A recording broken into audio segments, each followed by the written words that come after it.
राम मंदिर दान चोरी अब अखिलेश तक पहुंची आंच। क्या टिन्नू यादव की अखिलेश यादव से होती थी फोन पर सीधी बात? बीजेपी के सनसनीखेज आरोप, सपा का पलटवार, अखिलेश ने दे डाली खुली चेतावनी।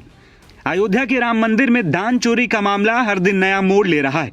पहले चोरी के आरोप, फिर करोड़ों के चढ़ावे पर सवाल और अब सियासत सीधे सपा मुखिया अखिलेश यादव के दरवाजे तक पहुंच गई।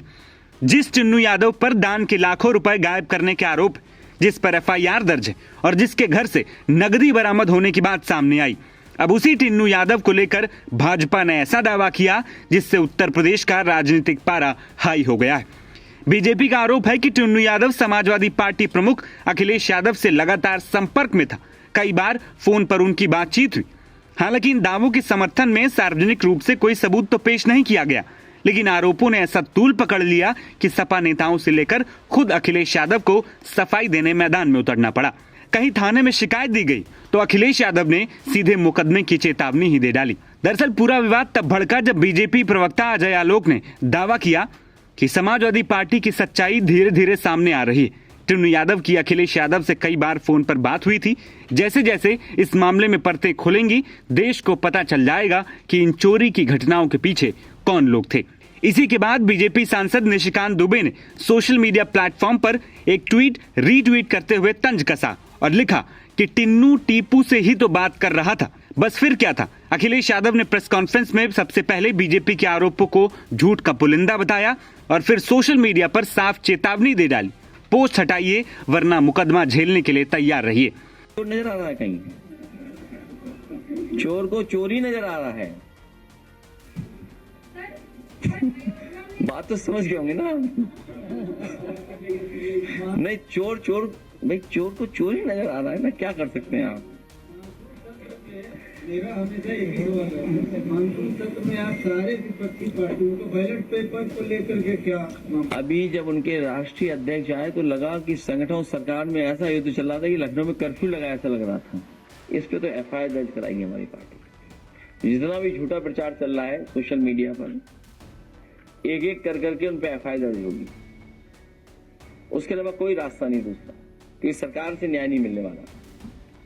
सरकार शिकायत सुनती नहीं है, एक ही रास्ता है, न्यायालय। अपने पोस्ट में अखिलेश यादव ने बीजेपी सांसद और विधायकों को 10 मिनट का अल्टीमेटम देते हुए कहा कि कथित झूठा पोस्ट तुरंत हटाया जाए, सार्वजनिक माफी मांगी जाए, नहीं तो नामजद एफआईआर दर्ज कराई जाएगी। साथ ही उन्होंने सभी लोगों को भी कानूनी कार्रवाई की चेतावनी दी जिन्होंने इस दावे को आगे बढ़ाया।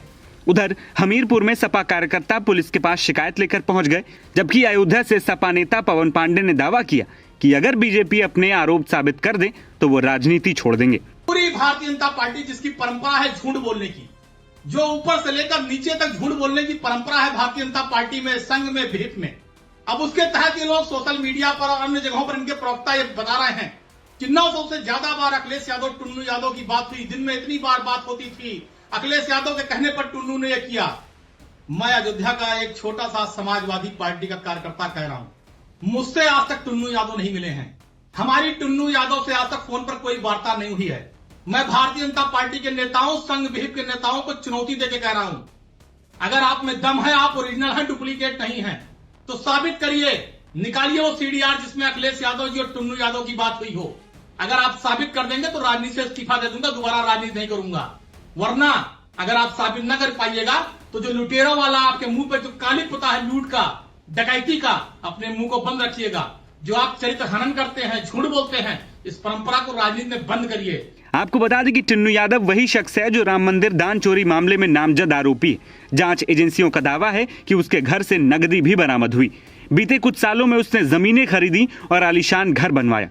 दरअसल मंदिर ट्रस्ट बनने के बाद उसे चढ़ावे को बैंक तक पहुंचाने और मैन पावर मैनेजमेंट जैसी अहम जिम्मेदारी मिली थी।